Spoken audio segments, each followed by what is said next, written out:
রাত থেকে টানা বৃষ্টি এবং কলকাতা শহরের সংলগ্ন যে ভিআইপি রোড এলাকা, সেই এলাকাও জলমগ্ন। এবং এই মুহূর্তে আমি দাঁড়িয়ে আছি হলদিরাম চিনার পার্কের এলাকার মধ্যে, এবং এই মুহূর্তে যে ছবি দেখানোর চেষ্টা করছি, এবং জলমগ্ন ভিআইপি রোড, এবং একটি গাড়িও খারাপ হয়ে গেছে। সেই গাড়িকে ঠেলে রাস্তার ওপর থেকে সাইডে নিয়ে যাওয়া হচ্ছে।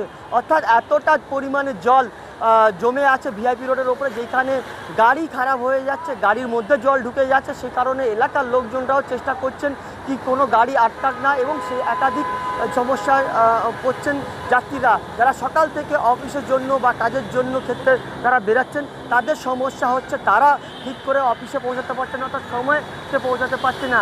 স্কুটি খারাপ হয়ে পড়ে যাচ্ছে রাস্তার মধ্যিখানে, এবং প্রশাসনের তরফ থেকে চালানো হচ্ছে জল নিকাশির কাজ। এবং এই মুহূর্তে যে পাম্পিং সেট বলা যেতে পারে বা মোটর লাগানোর চেষ্টা করা হচ্ছে প্রশাসনের তরফ থেকে, কি জল রাস্তা থেকে বেরিয়ে যাক এবং যান চলাচল স্বাভাবিক হোক। এই মুহূর্তে ট্রাফিক ব্যবস্থা যদি জানানো হয় তবে খুবই খারাপ ট্রাফিক ব্যবস্থা, এবং যারা এয়ারপোর্টের দিকে যাচ্ছেন তাদেরও সমস্যা হচ্ছে যাত্রীদের, এবং যারা এয়ারপোর্ট থেকে উল্টোডাঙ্গার দিকে বা রাজারহাটের দিকে যাচ্ছেন তাদেরও সমস্যা হচ্ছে যেতে বা অফিসে বা বাড়িতে। সেক্ষেত্রে একাধিক সমস্যায় পড়ছেন যাত্রীরা।